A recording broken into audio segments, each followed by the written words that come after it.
Councilmember Patterson. Here. Councilmember Gruber. Councilmember Smith. President Harris. President Melendez. Here.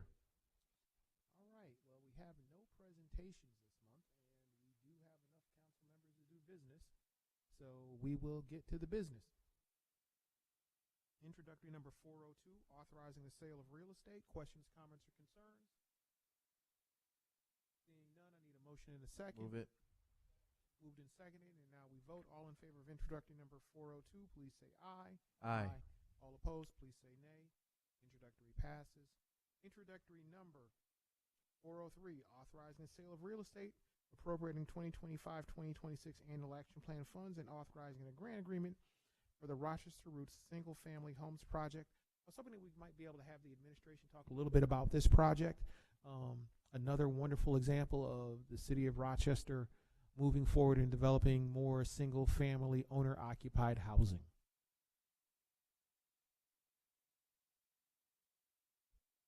And the land bank.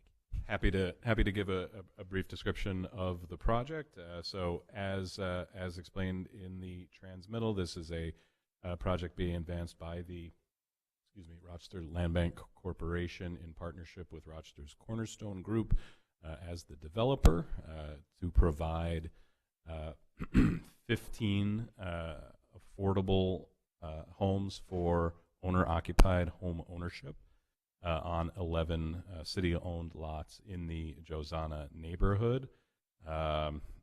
It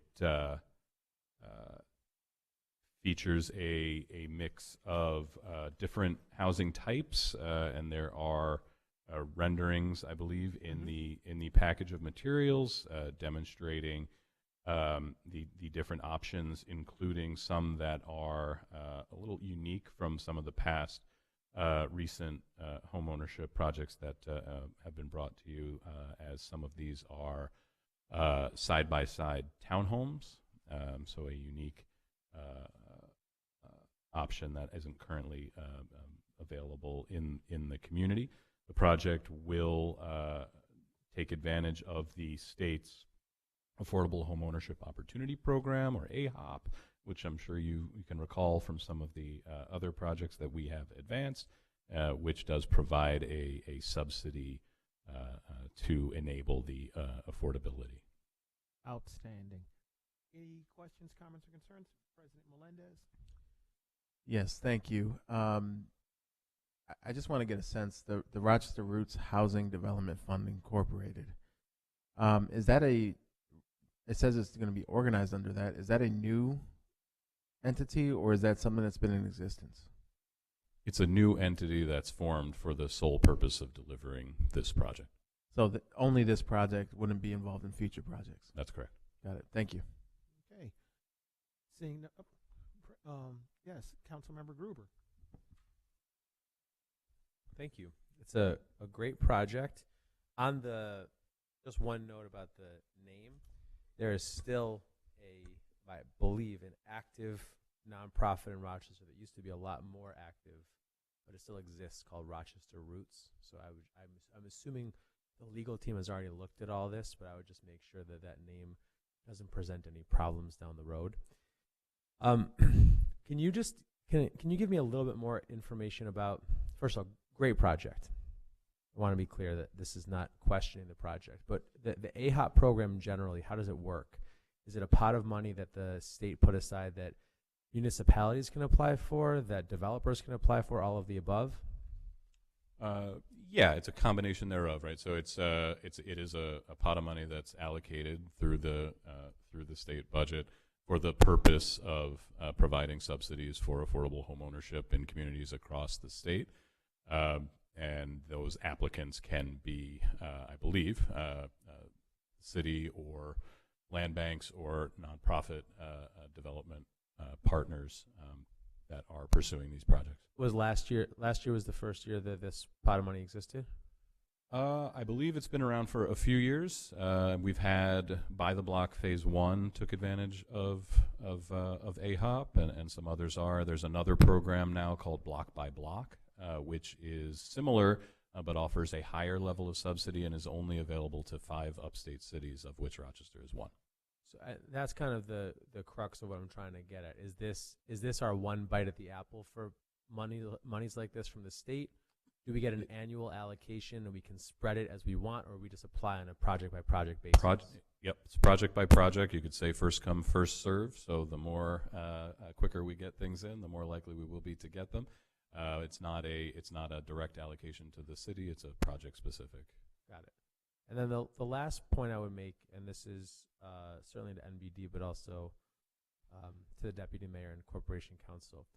Part of what's written into this, which I really like and appreciate, sounds like it's part of what AHOP states, is there's a need to maintain affordability long term.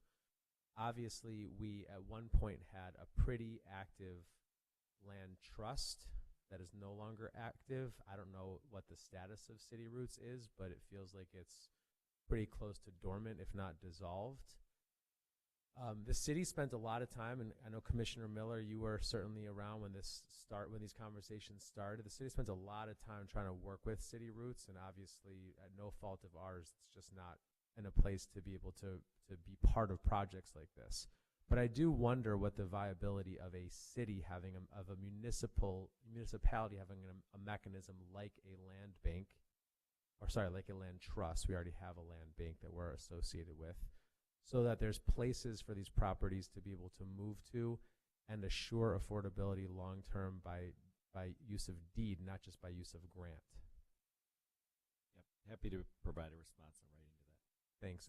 I guess the specific question would be if there's any other municipalities that have land trusts associated with them directly. Thank you. Seeing no other questions, I need a motion in a I'll second. move it. And a second. Oh. And a There's a second. disclosure on this one, right? We got a second? Okay. And hang on, yeah. Thanks for mentioning the disclosure of interest. All right. So 403, we have a disclosure of interest for Vice President Harris. She is, so she has to disclose her affiliation only because she's our representative to the land bank. And, but she may discuss and she may vote. So, we got a motion. Do we got a second? Who seconded? Okay, seconded by Councilmember Gruber. And now we vote. All in favor, please say aye. Aye. All opposed, please say nay. Introductory passes.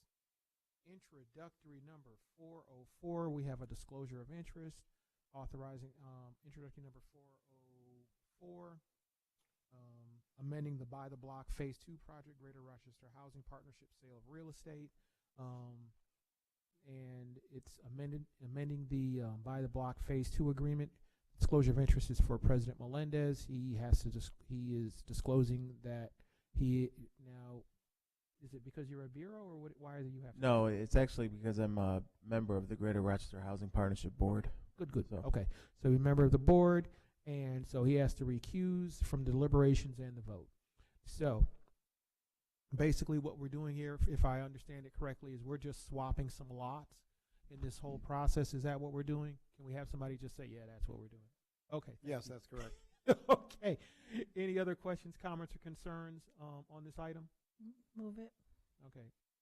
Moved and seconded, and now we vote. All in favor of introductory number 404, please say aye. Aye. Aye. All Abstain. opposed? And one abstain. Okay, so it introductory passes. Introductory number 405, amending ordinance number 2025-236 relating to the sale of 60 Excel Drive and 510 Norton Street. Public hearing to be held on Thursday, November 13th, 2025 at 6 p.m. Questions, comments, or concerns? Seeing none, I need a motion and a second. Move it. Moved and seconded, and now we vote. All in favor of introductory number 405, please say aye. Aye. All opposed, please say nay. Introductory passes. Council Vice President Harris, would you like to record a vote on introductory number 402, authorizing the sale of real estate? Thank you very much, Chair Patterson. I'd like to disclose that. No, you don't need to disclose. We just need you Well, there is a disclosure. for 402. I mean, 402. Yes, there is a disclosure. I have family Iceland Park, so I'm going to abstain. Which one are you looking at there? 75 Iceland Park. 75 Iceland? That's in the transmittal. Well, wow. That's impressive. Thank you, council member. Thank you indeed, because we didn't know, we didn't catch it. She's just like, nope. Well, I caught it. Who's that, your That's aunt? called ethics. Okay, there you go. Who's that, your aunt? Is your aunt? It's my great aunt. Right, yeah, okay, all right. Well, in that case, no, she's going to recuse. So outstanding. Yes. Thank you. It's called ethics. Wow. You don't see that in Washington, do you? Anyway, so before we close, I'd just like to make a comment on our ongoing SNAP food crisis in the United States.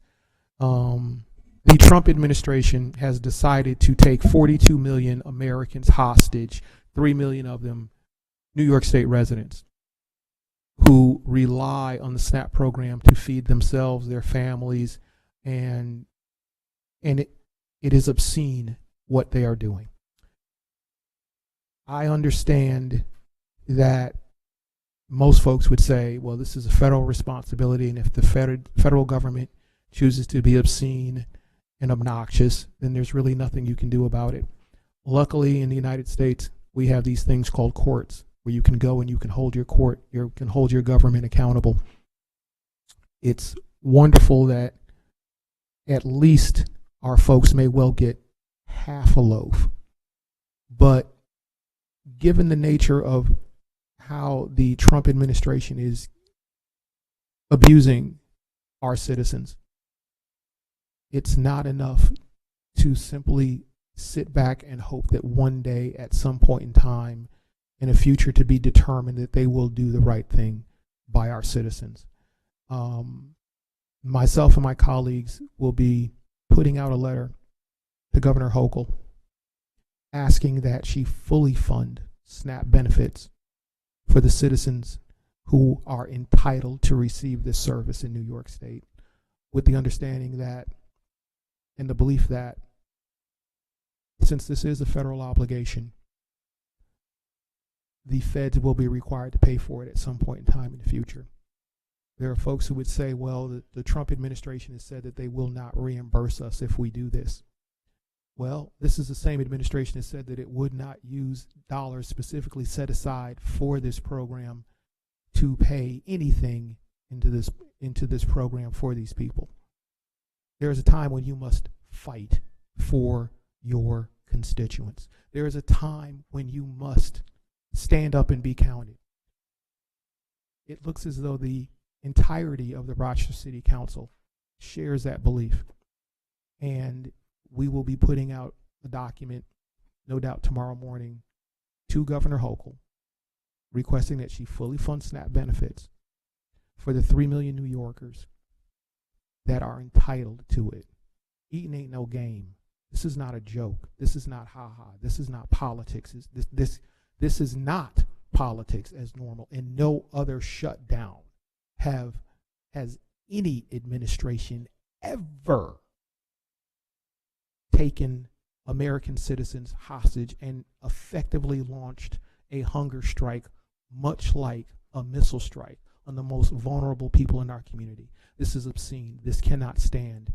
And as part of the struggle against this, New York State must act. On that note, this committee stands adjourned.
this time, I will call the People Parks and Public Works Committee to order, and I ask the clerk to call the roll.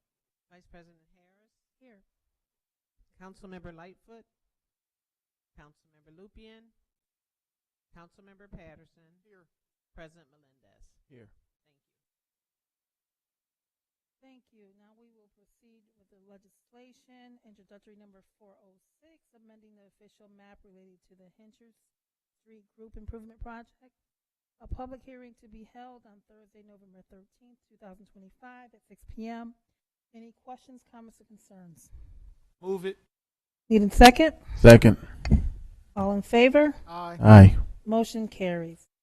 Introductory number 407, a bond ordinance, City of Rochester, New York, authorizing the issuance of $3,100,000 bonds of said city to finance the acquisition of 1 roll-off truck, 3 side load refuse collection trucks, and 4 boom trucks for solid waste collection. Any questions, comments, or concerns?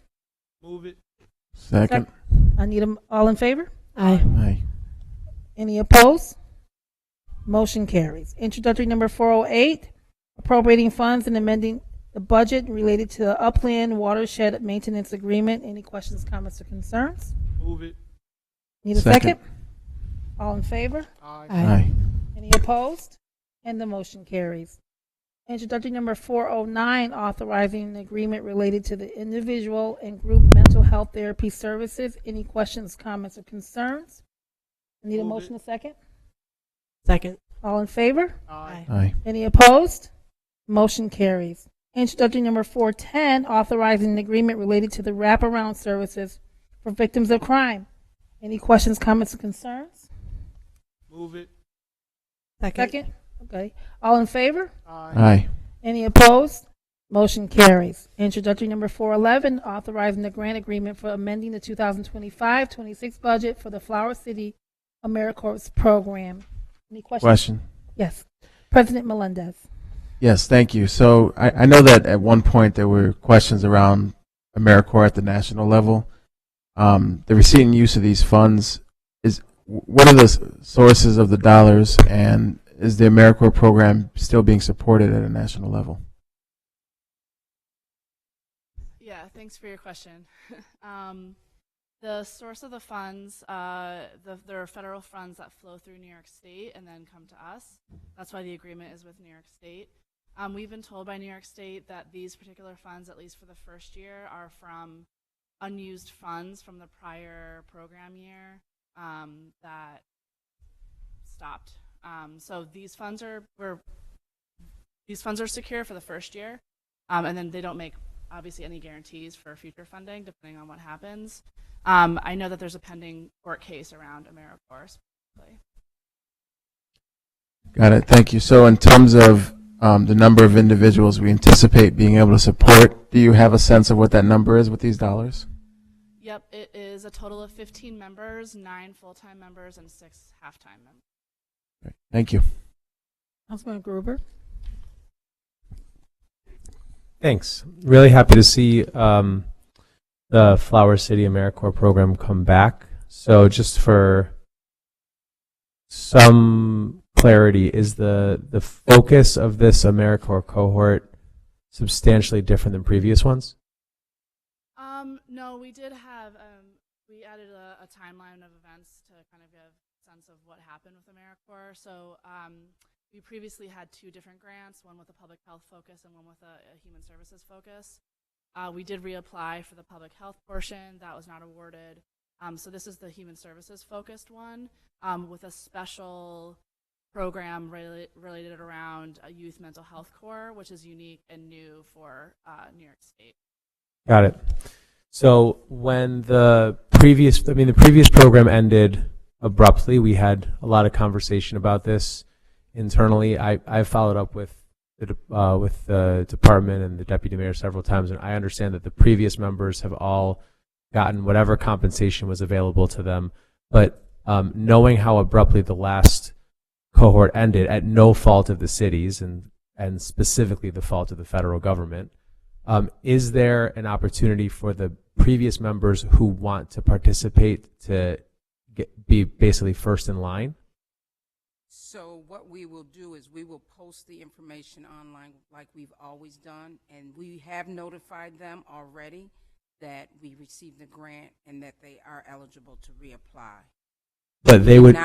We did not prioritize them as automatically coming in. Got it. So there will be there's no preferential treatment other than that they know that they can apply. There's no preferential treatment for people who previously had their term of service terminated abruptly. Correct. Is that because the administration feels that would be inappropriate, or because that's the administration's preference? So I think so as you know, there were 61 people in that first cohort, and it would be very difficult to prioritize 9 full-time and then 6 part-time. And so we decided that it's best to put the application out there for the public, and we will interview everyone the same way we've done for the previous cohort, and it will fall out that way. Okay. And how about the host sites? Similarly, there were a number of host sites that saw their service terminated abruptly. Will they have an opportunity to participate? So in this grant, we identified which host sites would be eligible, and I believe Sarah may have already started meeting with those few host sites. I'm sorry, I only have the transmittal and not the full legislation in front of me. Is that list of sites, was that provided to us? We can send it to you. Yes. Okay. Yeah, I'd like to see that. I'd actually really like to see that list, and specifically if were all of the listed partners participants in the previous cohort? Were they all host sites in the last cohort, or there's some new ones? Most of them are, with the exception of one new one that's unique to the mental health core component.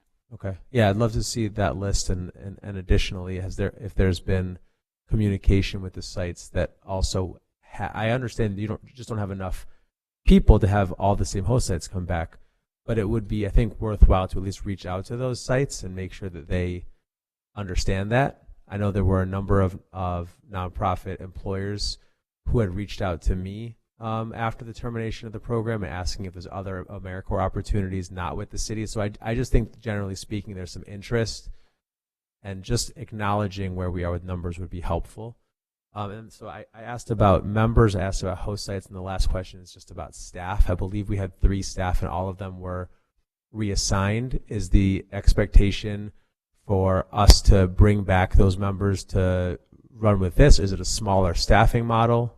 So there will only be 1 staff for the 15 AmeriCorps members, and we will be posting that job, and everyone can apply. So the 3 members who were reassigned are all in other roles with the city still? 2 of them are. 1 chose to leave.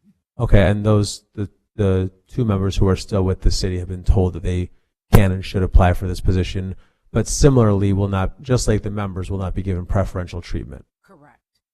And that's because that feels like the most equitable way to the administration? Yes. Okay, thank you. You're welcome.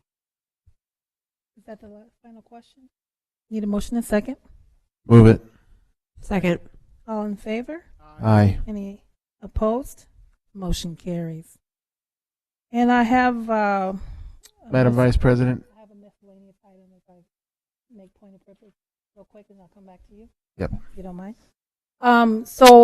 For drives, I had requested that we get a presentation, and we oblige you guys by pushing the presentation further out, give you a couple more months to work on that.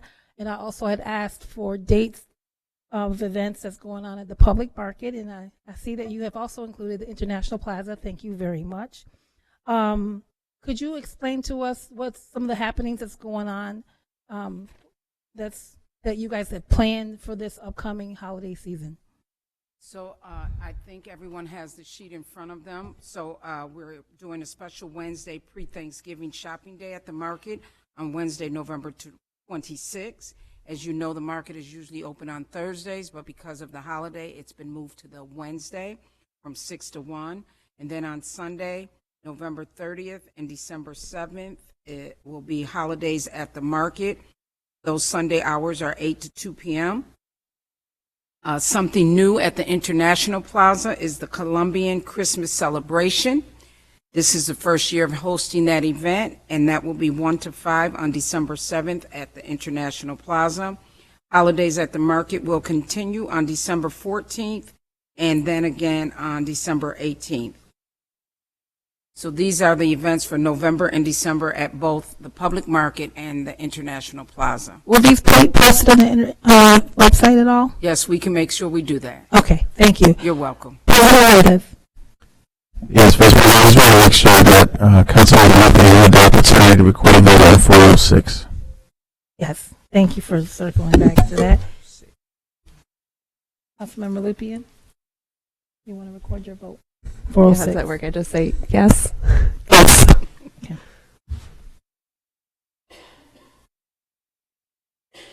Thank you, President Melendez. So if there are further business, the People, Parks, and Public Works Committee stands adjourned. Thank you for catching that.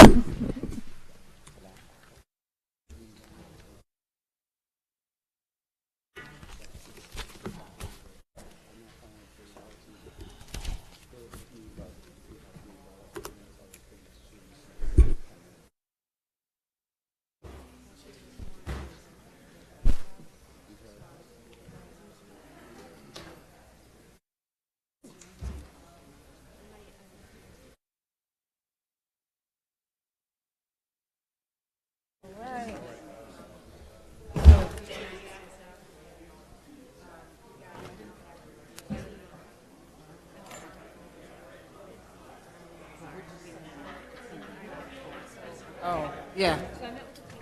Had you met with the whole site?